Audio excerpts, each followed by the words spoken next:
Hello, beautiful Cancer moon children, and welcome to March 2020. This is a really powerful month, and as you know, you all mean so much to me. You teach me so much. You help me heal. You help me learn. I have a very special Cancer in my life that I appreciate more than anything in the world. Truly, wow. Learning unconditional love at completely new levels. And I have a Venus in Cancer too, so I'm here for this group because this is the good space in life. But March is pretty big, and one of the things that is really shaping March is this huge shift in energy.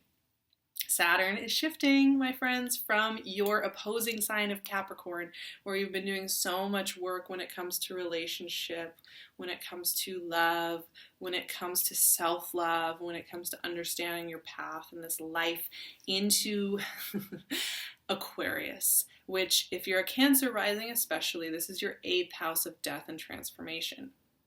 I don't want you to think about that in a negative way, though, because the thing with Saturn and Aquarius is that this is all about liberation. It's all about doing things in new, innovative ways, not relying on the old formulas to get us through. So for you, this is a very catalytic transit. Now, Saturn's only going to be in Aquarius for a few months, and then it's going to start a retrograde in a couple of months and then move back through those degrees it just moved into and then go back to Capricorn for the second half of the year. So we're just getting the first tastes during the next few months of Saturn in Aquarius. And I will be doing extra materials this coming month over on my Patreon to help us activate, get into the spring equinox when the sun moves into Aries, to get us into the logic and the movement and the flow of Saturn and Aquarius. So I'd love to see you over there if you're looking for more guidance during this huge transitional time in our energy. But you're going to be getting hits of this because Saturn moves into the 8th house for you. Mars moves into the 8th house, into Aquarius during this month. We also have a lot of energy moving into Aries, into your 10th house, of who you are in this world and how you want to activate that. And the note that came up for me as I thought through these huge things that are happening is that something is awakening in you. It's big, it's bold, it's bright, it's brilliant and wild and free and more powerful than I think you were probably even foreseeing for yourself, a few months ago, or even right now as you're watching this as March opens up. Ooh, 3 cards wanted to come out. 2 of Cups, love it. 5 of Swords, and Ace of Pentacles. Wow, okay, there's a lot going on here. Self-trust is a big question, and I was just going through this with the Leo clan as well. But, and also, I haven't even finished talking about all the transits going on in March. Mercury is finishing up its retrograde. It enters Aquarius on the 4th as it moves back, keeps moving back, stations direct on the 10th, and then moves back through Aquarius, back into Pisces. So we're working with all the post-shadow phase stuff. The end of Aquarius, the stationing direct, or the end of retrograde, the stationing direct, and then the post-shadow phase until the 29th. So March, we're still also going over the details. And also Venus is moving into Taurus, into your 11th house. It's really sexy, flirty energy, very fun. Where was I going with all this? Oh, this big, bold, bright vision that you didn't see coming. There's a lot of self-trust that requires. Justice, decision-making, very clear decision-making going on there with that energy. And that is one of the things I would say with the sun shifting into Aries, a new moon in Aries, Saturn moving into Aquarius, Mars moving into Aquarius. These are all very directional, and then Mercury going direct. These are all very decisive energies, right? They're clarity energies. And I think after kind of the Pisces season energy and the Mercury retrograde energy, there was kind of this floating feeling, maybe uncertainty, maybe not really knowing how to step forward next. Judgment, wow. That is giving way to King of Pentacles, yes. That is giving way to a lot more of that ability to choose and decide. So because so much is lighting up this transformational energy for you all, and this focused visionary energy, Seven of Swords, man, the self-trust, you all, is coming up as a big theme, and trusting yourself in this journey. It means that you're going to have to trust into this unfamiliar territory, into kind of how you're showing up in Five of Pentacles. All right, we're going to pull one more because that's no way to end the Cancerian reading, is it? And then Four of Pentacles. Okay, so this is interesting.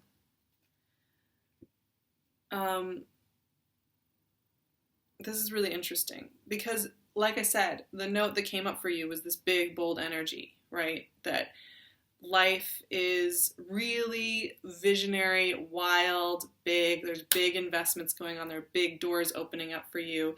There's a big sense of change in dynamic in your life and where you're putting your emphasis and where the information is coming in from. That's huge and it's exciting and I love it.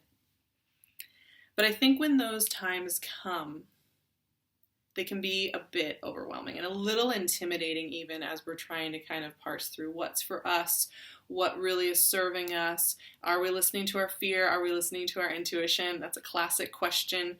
And because here's the thing, you start off right away, Two of Cups. Commitment, right? Balance, harmony, love, vision, commitment. And this can be commitment to a relationship, obviously going deeper on a relationship, but this can also be about harmonizing and committing to a creative endeavor, to your self-love, to a move, to anything. This is just one of those cards, though, where you're clicking into what you're choosing. And it feels good. This is harmonious energy. This is about even, give, and receive. This is about deep healing via wholeness. This is about energies coming together from a place of that fullness, that full cup, not from an emptiness or need, but from a real joy. This is beautiful energy. You can't go wrong. And, then we get this Five of Swords, but look what it's surrounded by, though. It's surrounded by this card of intentionality, full-heartedness, emotional vulnerability, safety, love, nurturing. And then it's surrounded by decision, clarity of vision, focus, infusion of information and resources that allow you to move through the world with ease. And so this Five of Swords is interesting in that light, right? Because Five of Swords is kind of, you get paranoid, right? Like, can you trust everybody? Can you trust yourself? Can you trust the people around you? Can you trust that if you make this choice, it's going to pan out for you 10 years down the line? The sword suit in tarot is very much about our analytical minds. Now, our minds are useful. They are agile. They can do a lot. They can create a lot. They're very inventive, but they can also become our master when they are really just a tool for our greater souls. And when Five of Swords comes into the picture, this is where you start to write up all the ways things could go wrong, all the reasons why you can't trust yourself, all the reasons why all this good stuff coming in so clearly and crispy we should look out. We should look out. We should be on our guard. It may also be because this Five of Swords comes before the Justice and the Ace of Pentacles. You may also find that maybe you're lacking some information right at the start of this month, or where you're feeling a little uncertain about how something's going to come out, and you come out with clarity. Because this is the other thing I would say with your process this month, Cancer. It's okay to have assessment times, like in a process. You may be having a lot of big, bold awakenings, like I was mentioning in that note, that you're noticing, whoa, my life is bigger and fuller and richer and more wild than I was planning on it being. I'm stepping into a space in my life that even a couple months ago, maybe I wasn't considering, and now I am. It's okay for you to have those moments of like, ooh, am I ready for this? Is it okay for me to want this? Like, will I be okay? And then to have the clarity of saying, yes, I am. I checked in with that part of myself and I realized that it's just telling me something that was familiar. Once again, Saturn in Aquarius is going to say, we're not doing things the way they've always been done. We're going to do them in ways that help us feel free and loved and hopeful. And we are going to break down the old mental turbulence that maybe wasn't serving us anymore. Because There is some kind of big investment going on here, and it doesn't have to literally be money. It's an investment. This shift in energy, I've been mentioning it, is very destabilizing, and it's asking us to consider new criteria, new questions. It can bring up the nervous side of ourselves when we have a huge energetic shift, and we have a lot just from the equinox, Saturn shifting, Mars shifting, Mercury going direct, moving through post shadow. All of that's kind of shifting the landscape significantly in ways that make it feel a little, uncertain. But there's this sense of there being clarity of purpose in investing. How we're investing our energy, how we're investing our vision into our lives. And for you, there is a release of the old and investment in the new. Judgment is such a powerful card.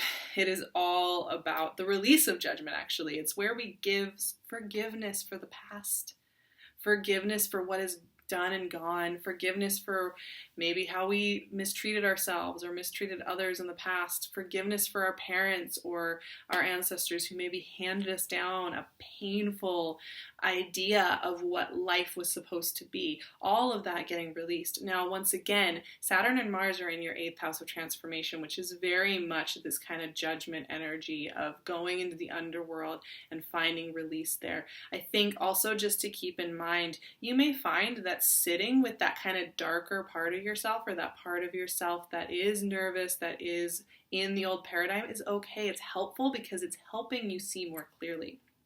Not necessarily to buy into it, just to bear witness to what it's giving you. Now, the King of Pentacles is the guy that is all about long-term investment, right? He wants to plant those seeds, have those long-term harvests.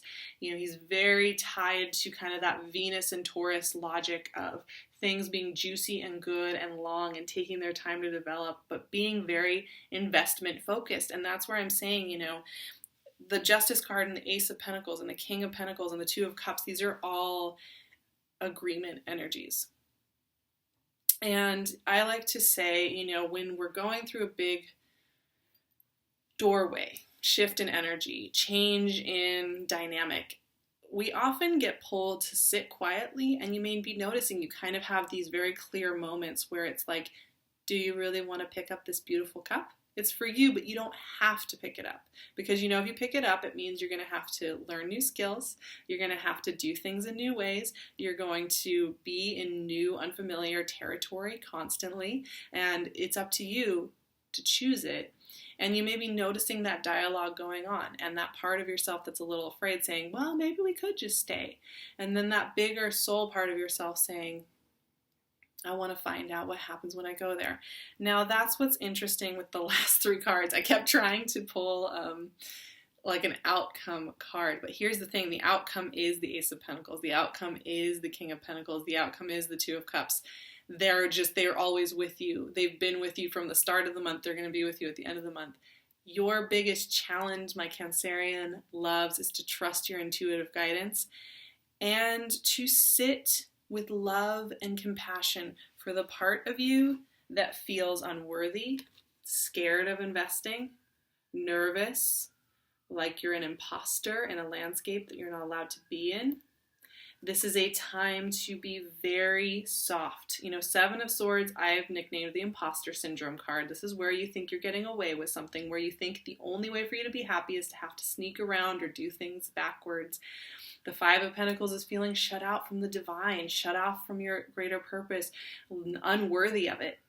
Like you have to stay out in the cold, like you have to stay out there because you're being punished for something. The 4 of Pentacles is that fear that if you let go of the familiar and you put your foot solidly on a path that is meant for you, that maybe everything will fall apart and all of your resources will disappear. And I was having this conversation with Leos as well. It's interesting. Your readings had some similar cards, and there was this whole thing of when your life is coming together in a way that's really supportive of you. Things are working. Things are positive. Things are in your favor. And you're like looking around at these beautiful things starting to come around you. That is often when the fear voice comes up the loudest and wants to take you back to the familiar.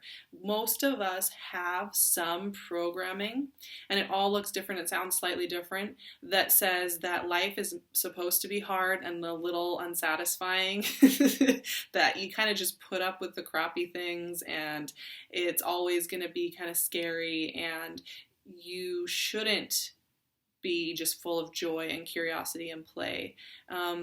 And so as we collectively move into this more and more empowered energy,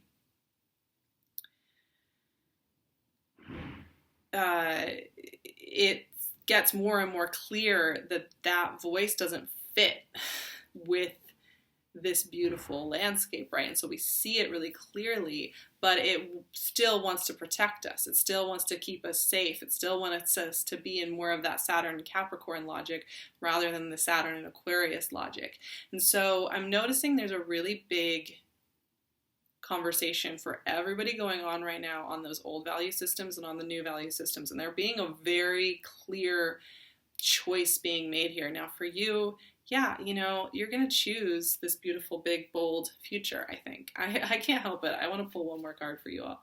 It's there. It's like it's already yours. You're just kind of going through the internal process of forgiving yourself in the past and being okay with this newness. The Emperor. Okay, so I do also think, as we lock into Aries season, it's another cardinal sign just like you. It locks you into really taking your space within this. And I actually really love that the Emperor came up, because when you look at like the Four of Pentacles and then you look at the Emperor, these two men are sitting in similar poses, right? They're both sitting on a chair, and they both have resources. They're both in an environment where they're in stable ground territory. One is holding on for dear life to everything that's old, to all the old paradigms, to all the old safety nets, right? And one is just owning his space. He's like, bring it on. I'm allowed to be here. This is a really big time of death and rebirth as we shift into spring here, especially in the Northern Hemisphere, but also in the Southern Hemisphere. The fall is also a huge death and rebirth time. This is taking your place at the table, and there being a clear, decisive path here of commitment into that space. I have a few affirmations for my beautiful Cancerian lovelies as we move into this very powerful catalytic month. So here we go. In reaching into the fog, I am reaching into clarity. I am allowed to be bold, powerful, and healing. I allow myself to see a bigger version of myself than I had written for myself before. I give myself permission to be flexible and open to new horizons. I think that sometimes when we make those really, it's like there can be those really exciting moments where you sign a contract or you sign on to a new project or you have a conversation and you make a new agreement and it's something you really want. It's like very exciting. It's like, whoa, this is happening.